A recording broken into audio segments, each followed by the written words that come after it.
시청자 여러분 안녕하세요. 김동수입니다. 오늘 이 시간에는요, 중대재해 처벌에 관한 내용으로 여러분들과 함께 하겠습니다. 특히 CEO들은 꼭 좀 경청하셔서 많은 사업하는 데 도움되시기 바랍니다. 지난 4월 5일 중대재해 처벌 등에 관한 법률, 약칭 중대재해처벌법 위반 사건에 대한 법원의 첫 판결이 나와서 이목이 집중되고 있습니다. 중대재해처벌법은요, 사업 또는 사업장, 공중이용시설 및 공중교통수단을 운영하거나 인체에 해로운 원료나 제조물을 취급하면서 안전, 보건, 조치 의무를 위반하여 인명피해를 발생하게 한 사업주, 경영책임자, 공무원 및 법인의 처벌 등을 규정함으로써 중대재해를 예방하고 시민과 종사자들의 생명과 신체를 보호함을 목적으로 지난 2021년 1월 26일에 제정된 법입니다.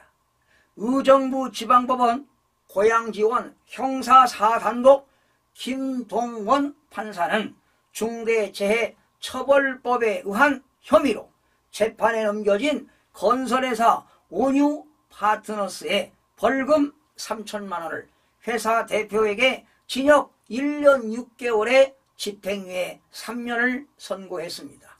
또한 현장 소장 2명에게는 업무상 과실치사 혐의로 각각 징역 8개월에 집행유예 2년을 선고했습니다. 법 시행 1년 2개월 만에 나온 첫 1심 판결입니다.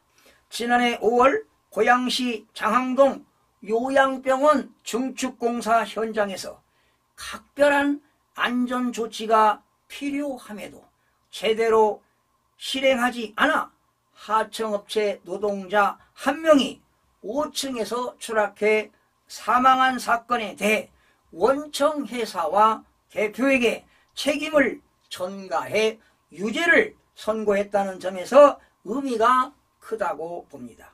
김 판사는 피고인들이 업무상 의무 중 일부만 이행했더라면 발생하지 않았을 가능성이 있다고 지적했습니다. 안전대 부착과 작업 계획서 작성 등 안전보건규칙상 조치를 하지 않아 사고가 발생했다는 검찰 공소사실을 그대로 받아들인 것입니다.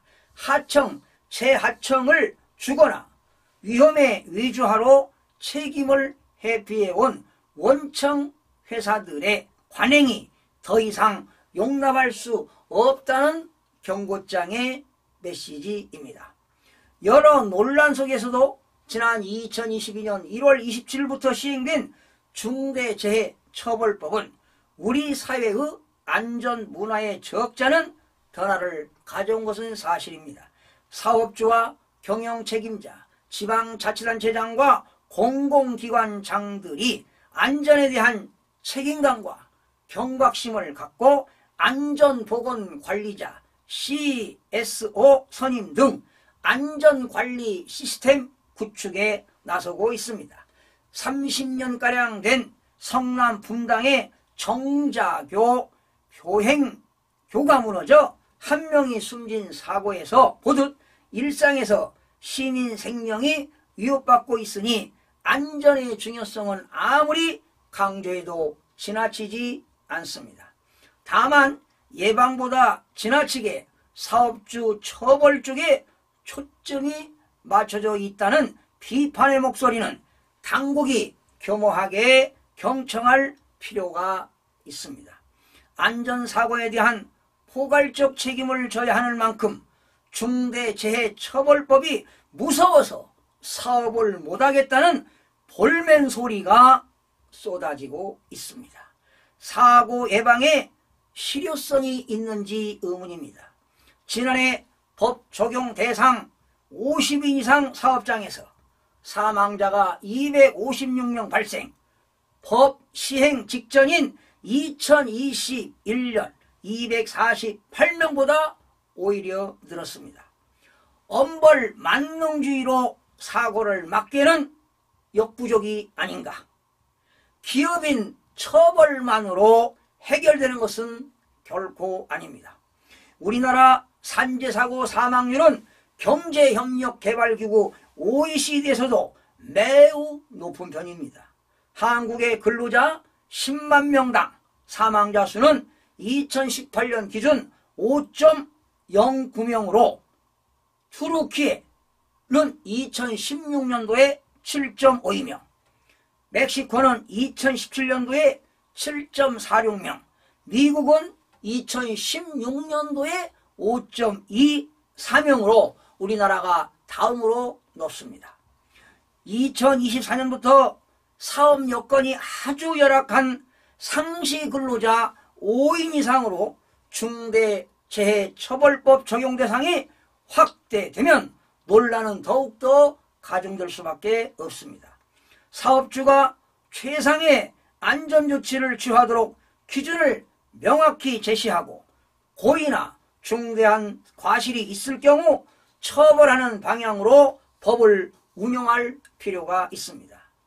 여러분, 관맹상제라는 말이 있습니다. 너그러움과 엄함이 서로 넘나든다는 뜻으로 다른 사람을 다스릴 때 관용과 엄벌을 적절히 결합하여 사용해야 함을 일으키는 말입니다. 중대재해처벌법은 일하는 종사자들의 생명과 신체를 보호하자는 사회의 염원이 담긴 법입니다. 정부가 오는 6월까지 중대재해처벌법 개선 방안을 마련하기 위해 태스크포스를 운영 중인 만큼 기업들이 대응을 어렵게 하는 모호한 규정과 과도한 처벌 조항들을 여야 및 정부가 중지를 모아 합리적으로 개선함은 물론 산재 사망사고를 줄이기 위해 재개는 특별한 예방 대책을 수립하고 이를 지속적으로 실천해야 할 것입니다. 시청해주신 여러분 고맙습니다. 다음 시간에 찾아뵙겠습니다.